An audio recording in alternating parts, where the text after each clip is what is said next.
Bonjour daholo. Mifaly miarahaba antsika rehetrarehetra indray a. Mialatsiny indrindra fa tara kely. Tsy manana, tsy afaka manome ora fa sahirana kely a. Tatoato dia rehefa afaka dia miona aminareo eto ihany. Ny sujet antsika androany a efa nosoratako a eo amin'ny description an'ity vidéo ity a. Dia iverina amin'ny interview an'i Mamy Ravatomanga tsika izay efa nanomezako anareo a toky teto fa ho fakafakantsika tsirairay a ny sujet izay noresahany. Androany isika dia hiresaka momba ny affaire anenjena anazy aty Frantsa. Nilaza manko izy hoe rehefa napetraka tamin'ny fanontaniana dia nilaza izy fa efa navotsotry ny firenena frantsay izy ary efa natsahatra ny fanenjehana azy. Mikasika ny affaire na blanchiment d'argent izay tenenivo ny parquet national financier na ny PNF. Tiako ny milaza aminareo eto androany fa tsy izay mihitsy zava-misy fa mbola misy sokatra ary mbola mitohy soamantsara ny raharaha eny anivon'ny fitsarana frantsay, eny anivon'ny parquet national financier.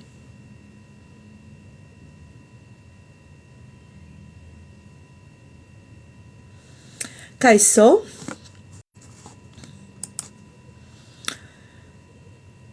inona zany no anenjena anazy satria manko be dia be na eno anio fa misy olona tsy mahafantatra hoe fa inakay zany histoire zany dia ho tantaraiko anareto zany inona le histoire. En fait tamin'ny 2018 zany dia taona 2018 dia nanokatra fanadihadiana mikasika fividianana trano tany amin'ny tany atao any amin'ny toerana atao hoe Levallois-Perret i Mamy Ravatomanga. Toerana izay nividianany appartement anankitelo, trano anankitelo izay nosoratany tamin'ny CSI na Société Commerciale Immobilière amin'ny anaran'ny vadiny. Noho izany dia izy mivady zany dia voaroroy tao anatin'io histoire io, tamin'io affaire io. Laza tamintsika izy fa tany novidiny hoe novidina sur plan ireo trano ireo ka tamin'ny 2008 izy no nefa nividy an'izany zany hoe mbola tsy teo amin'ny pouvoir akory ry zareo. Premier lingue tamin'ny 2011 no nanaovany paiement. Possible izy tamin'ny 2008 no efa nahita an'io tany io ary nieritreritra hividy an'izany na mety alohan'izay ara tsy maninona.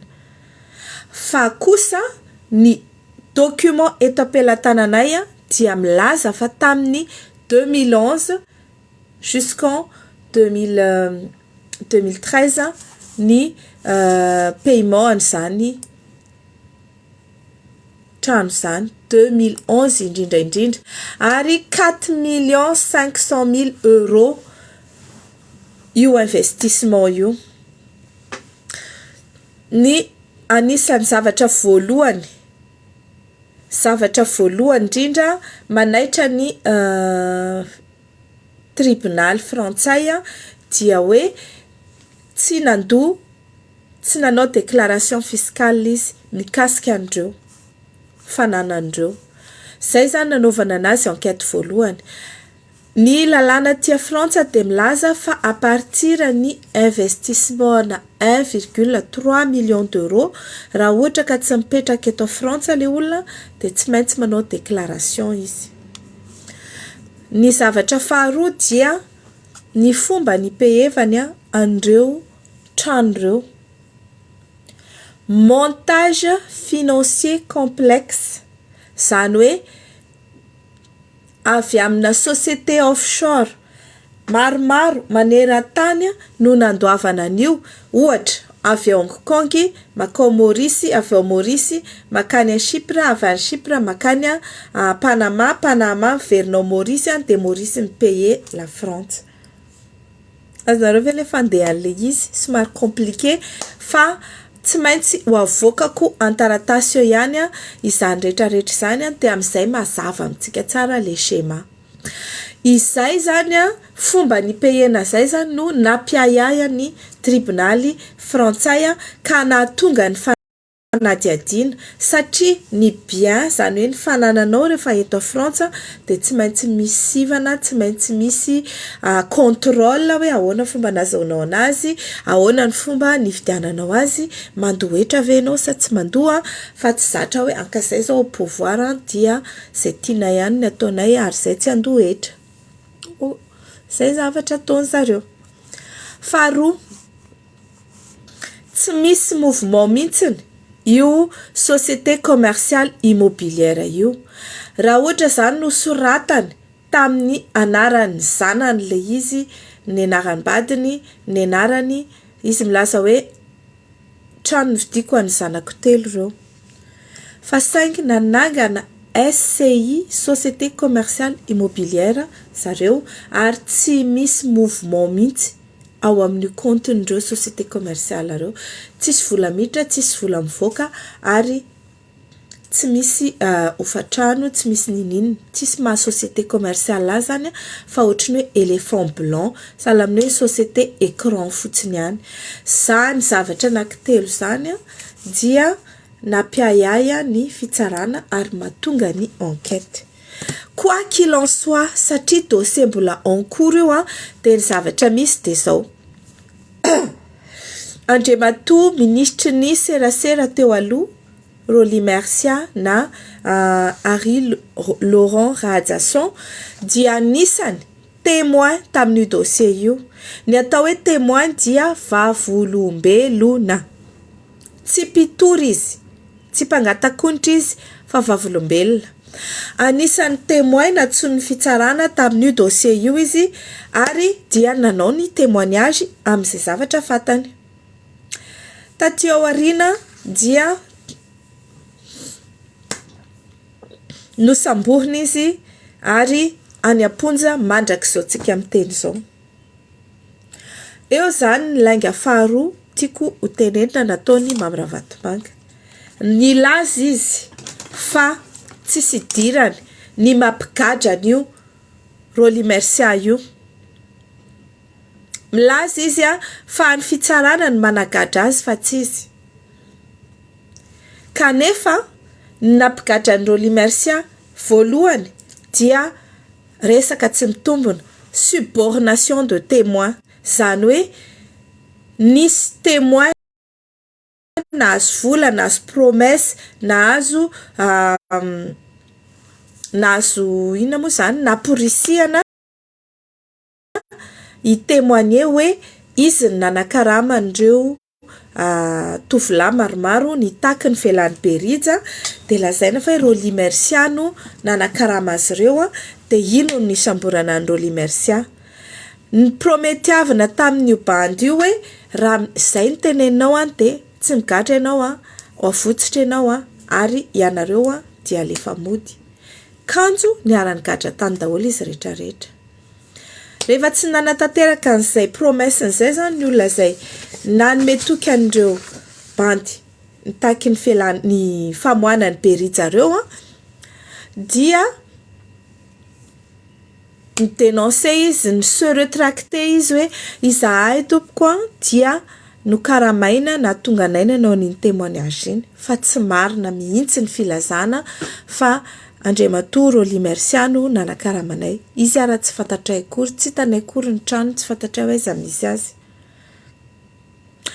De raha ny tokony ho izy satria izay no charge nitazomana ny Roly Mercia de tokony nitsana le satra ary tokony afaka madiodio zany izy tamin'io na hoe natao renvoi de fin de la poursuite finalement tsisy idirany le zavatra.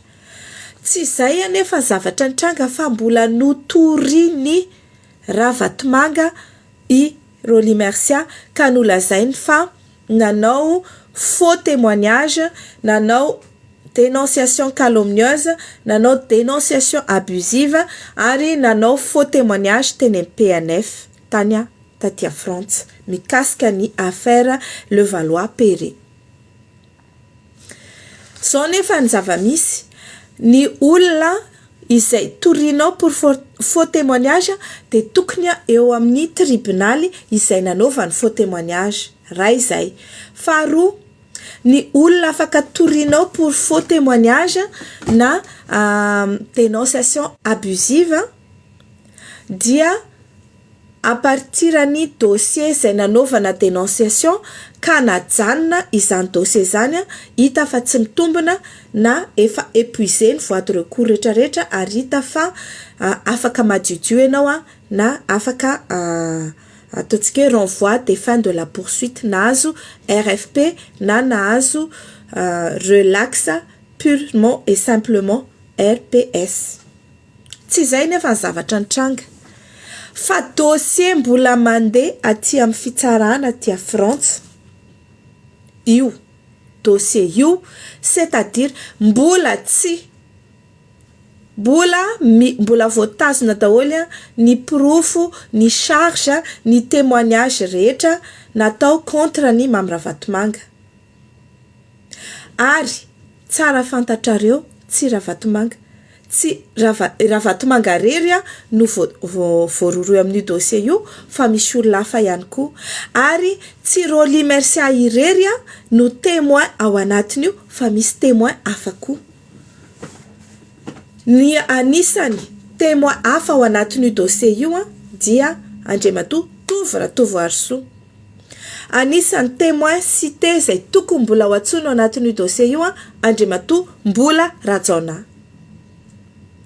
Tsy gaga ve nareo hoe maninona i Mbola Rajaona no avela zareo ho faty any am-ponja na efa marary ary, tsy omena soin, tsy avela hitsapitena, tsy avela andeha hotsaboana ataontsika hoe any amin'ny hôpitaly tokony hitsaboana azy na efa marary ary, maninona no nafindra any amin'izao ino moa fonja manara-penitra tsy de tena manara-penitra afa-tsy ny anarany ihany eny Imeritsiatosika, fonja tsisy jiro, tsisy rano, tsisy sakafo, tsisy mpahandro,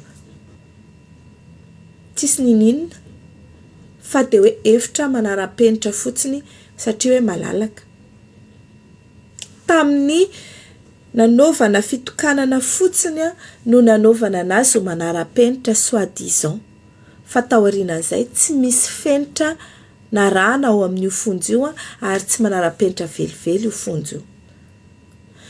Zay zany, maninona no voatazonany imbola, maninona no mbola voatazona hatramin'izao Roly Mercia no io dossier PNF hatramin'izao io tsy avela hivoaka ireo olona ireo satria témoin gênant. Zay ny antony. Ary raha milaza zany Andriamatoa Mamy Ravatomanga tsisy idirako ny fitazomana zareo, azafady indrindra tompoko, izy no mibaiko ny mpitsara, ny fitsarana hatrany ambony ka hatrany ambany hitazona andreo olona ireo, ka tsy misy mahasa manda ireo mpitsara tompony dossier io. Afaka manao article amin'izany Andriamatoa Michel Rambo zay mijery atsika eto, ka afaka mintsika fa ho avoakany ao amin'ny gazette La Vérité zay any Mamy Ravatomanga izao information zao raha ohatra ka tsy fantatry zareo ao. Dia scoop ho an'zareo koa fa rehefa nanontaniana zareo ao amin'ny PNF de zao ny navaliny. Taoko hitanareo tsara. Andraso mivadika, andraso etsindraitsika mijery anazy. Tiako be manko mampiseho anareo re message eto amin'ny anako eto amin'ny ordinateurako eto, satria Eto izy mora hita tsara le soratra sady tsy mivadika le izy tsy manao effet miroir. D'accord. Fa en tout cas zany mbola vetivetika. En tout cas zany mbola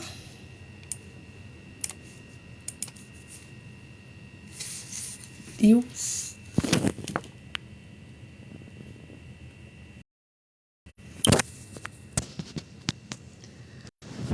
Raha ohatra ka mahita tsara sika zao de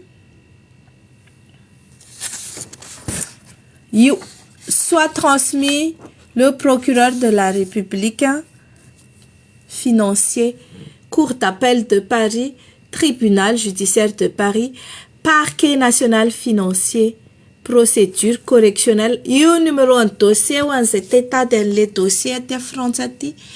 De ito dia tamin'ny 8 février 2002. Ary izao voalaza zao.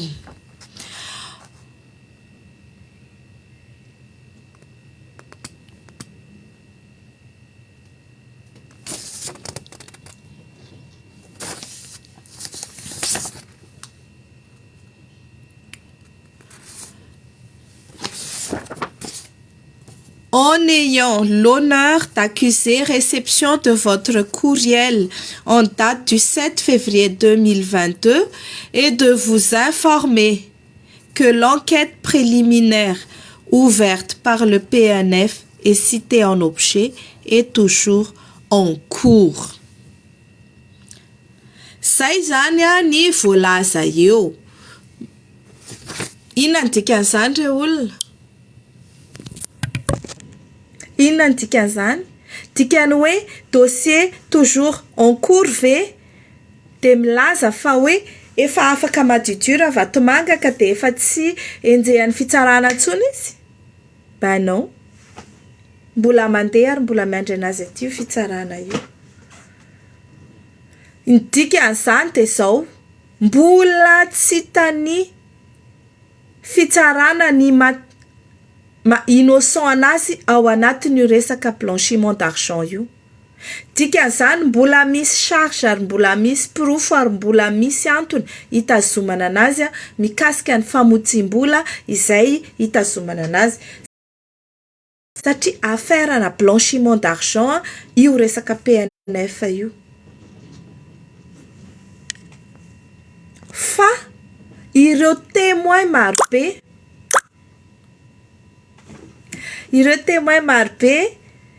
izay voatazona any am-ponja ty Madagasikara dia anisany mampisaka an'izany dossier zany. Fa saingy zao anampy an'io PNF itsika ka izay rehetrarehetra afaka manampy an'izany dossier zany amin'ny fomba rehetrarehetra, amin'ny information rehetrarehetra izay ananantsika, indrindra isika ty ivelany dia afaka manantona anay de alefantsika ny PNF le izy mba hampandeha ny raharaha. Sahala amin'ny hoe Mamy Ravatomanga dia manana compte offshore marobe. Il l'a reconnu publiquement dans son émission qu'il avait des comptes offshore. Et en toute innocence, il a dit que c'était pas illégal et qu'il en était fier.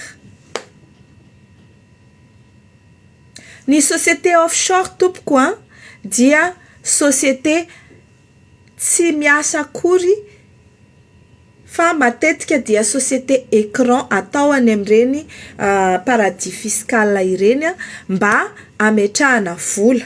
De au lieu de hoe amin'ny anaran'olona fotsiny no ametrahana any dia société no ametrahana le vola.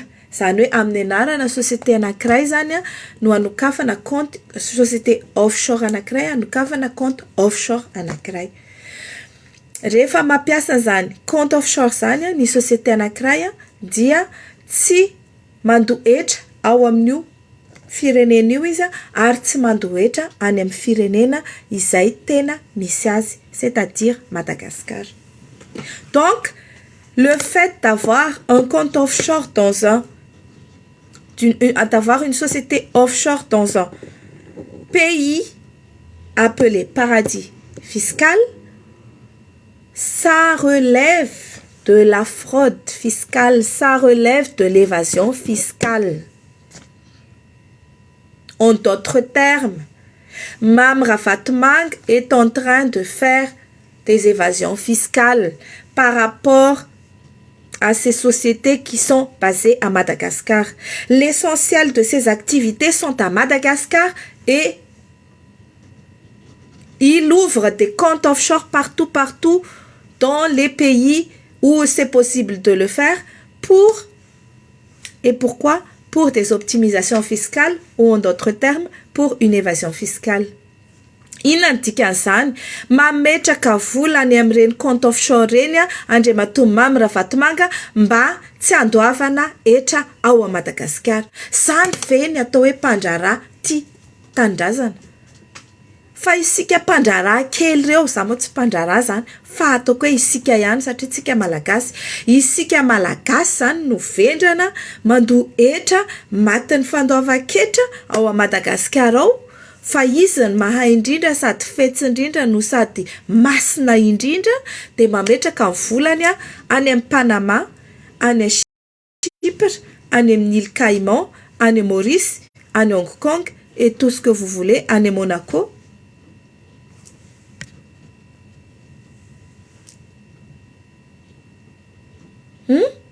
Satria hoe tsy voararany lalàna ny fanokafana zany ihany.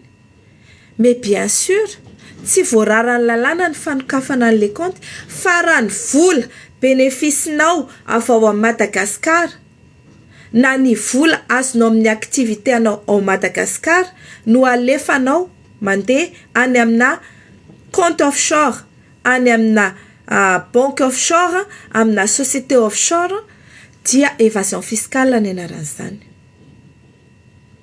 Mbola ho avoakantsika ny listan'ireo pays rehetra izay nametrahany Mamy Ravatomanga sy ny société offshore izay miasa ho azy, izay amin'ny anarany kanefa mametraka vola eran-tany. Milaza izy manana société roapolo, firy ny ao Madagasikara dia firy no any amin'ny ireo lazaiko hoe paradis fiscal reo. Izany ve no mpandraharaha ilaitsika?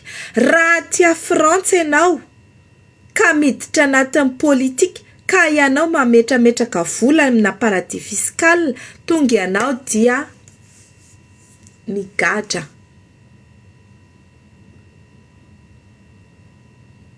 Any Malta koa izany manana compte, Singapour izy manana, Maurice izy manana, Panama izy manana, île Caïman izy manana, any États-Unis any izy manana. Izany rehetrarehetra izany no hitan'ny PNF, satria verina amin'ity dossier antsika androany ity. Izany rehetrarehetra izany dia hitan'ny PNF nilazana hoe ahoana moa izany ity zavatra ity. Tokony contribuable eto Frantsa koa izy amin'ny maha hoe investisseur amin'ny immobilier azy, amin'ny fananany société commerciale immobilière eto, dikan'izay hoe mampiasa vola eto izy, kanefa ny eto tsy famotsim-bola. Ka raha ny vola ampiasainao eto, vola nofotsiana quelque part tany, dia tsy ekeny ny firenena frantsay zany. Mila mazava hoe vola taiza no ampiasainao eto.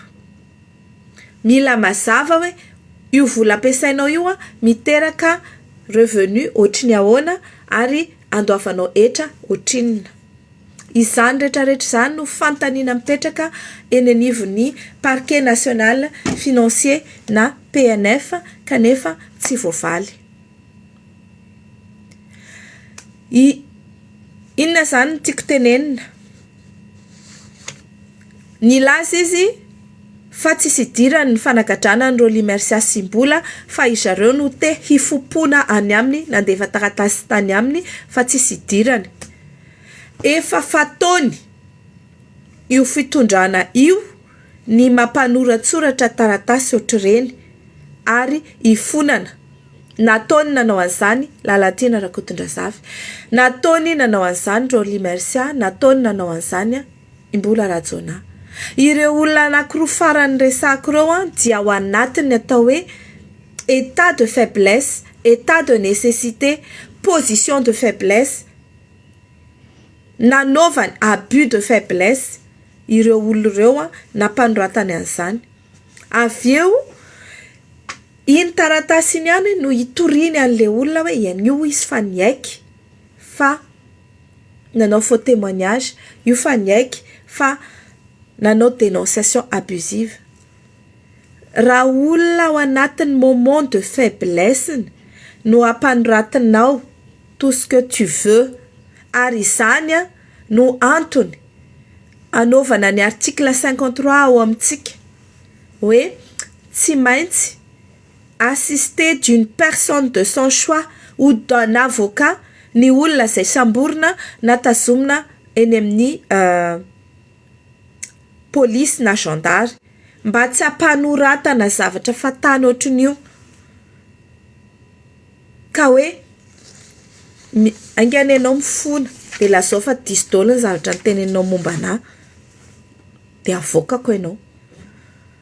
Fa nampanoratana ny Roly Mercia iny taratasy iny dia tamin'ny lavay, izany hoe ny omaly ny tsarana azy, ho tsarainy izy rapitso dia androany izy nampanoratana an'izay taratasy izay. Dia nieritreritra ity olona nampanoratra anazy an'io fa afaka ho ampiasainy plus tard iny taratasy iny itoriana azy, fa tsy nanana eritreritra velively izy ny anafaka ny Roly Mercia. Au contraire, vao azony iny dia napetra indray fitoriana hoe io ara fa nanao aveu de faux témoignage sy zao. Tsy faux témoignage tompoko ny nataony Roly Mercia, ary afaka marinina daholo ny zavatra niteneniny. Ary lazaiko aminareo fa tsy izy rery koa ny témoin, mbola misy témoin hafa fa le anankiroa teo no nitononiko dia misy témoin koa izay any am-ponja, ary misy témoin koa mbola mandehandeha any, ary mbola misy témoin ihany koa izay mety mbola ao anaty dossier fa tsy ireo ihany. Fa ny dikan'izay dia mbola tsy afaka madiodio izy raha nilaza fa ity tsy haiko ny taratasy naseho any teo iny na taratasy ny Jirama na taratasy ny foroporon'ny tao an-tranony tao, fa iny taratasy iny tompoko dia tsy taratasy milaza velively fa afaka madiodio izy. Fa iny taratasy iny izay raha ohatra ka iny ny taratasy ny cour d'appel nanao ny main levée any saisiny fananany, dia satria nisy délai tsy respecté tamin'ny fanaovana an'le saisie, ary no considérena izy hoe résident eto France satria nanana adresse teto France, alors que tsy adresse principale leto France fa any Madagasikara ny adressiny. Noho izany dia efa bolana ny délai de convocation sy ny délai rehetra eny anivon'ny fitsarana, fa tsy mitovy amin'ny olona eto France. Noho izay antony izay dia nisy vice de procédure teo amin'le saisie natao tamin'ny fananany, ka dia tsy afaka nanoatra ny tribunal, ny cour d'appel, fa dia nanao main levée. Fa tsy hoe satria izy ravatomanga, satria izy lava tanana, satria izy madio be, satria izy masina dia no ahafahany fitsarana madiodio. Tsy tompoko, mbola tsy afaka madiodio izy ary mbola mandeha ny raharaha.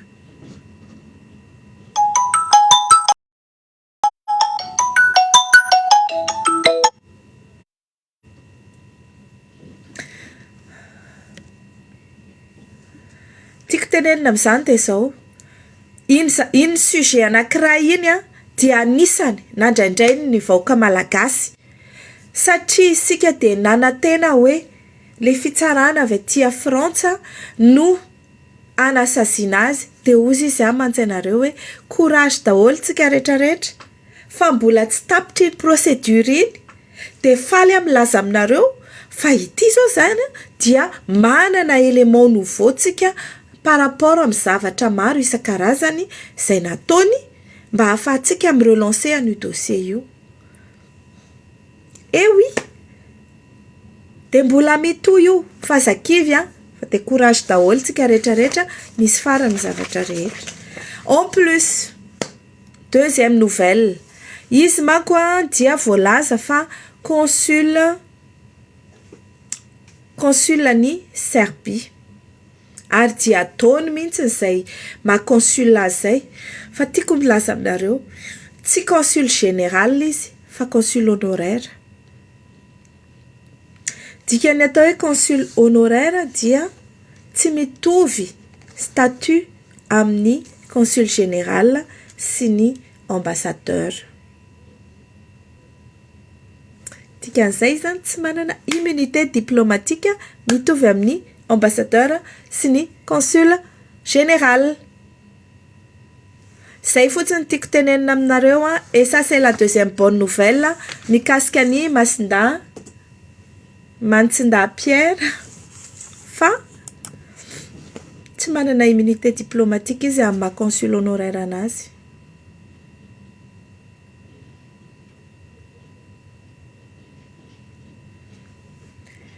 Ary hitantsika amin'izany fa ny zavatra niteneniny rehetrarehetra izay nidécortiquentsika teto dia tsy marina. Tsy marina zavatra teneniny. Rehefa avy eo iverina eo iresaka indray mikasika ny CSPI sy ACM satria tsy avelako mihitsy io CSPI sy ACM io raha tsy mandray fepetra Andriamatoa ministry ny transport. Fa nahoana moa zany isika malagasy manoloana ny zavatra mitranga eo dia atoritory fotsiny. Nahoana ny tompon'andraikitra ny tsy manao ny andraikitra. Fa raha maty io ACM io dia tompon'andraikitra ny olona rehetra izay mahafantatra nefa tsy nanao. Mahafantatra nefa tsy nanao ny andraikitra. Zay ny sujet antsika manaraka fa mametraka ny mandra-piona vetivety amintsika rehetra dia rehefa avy eo indray.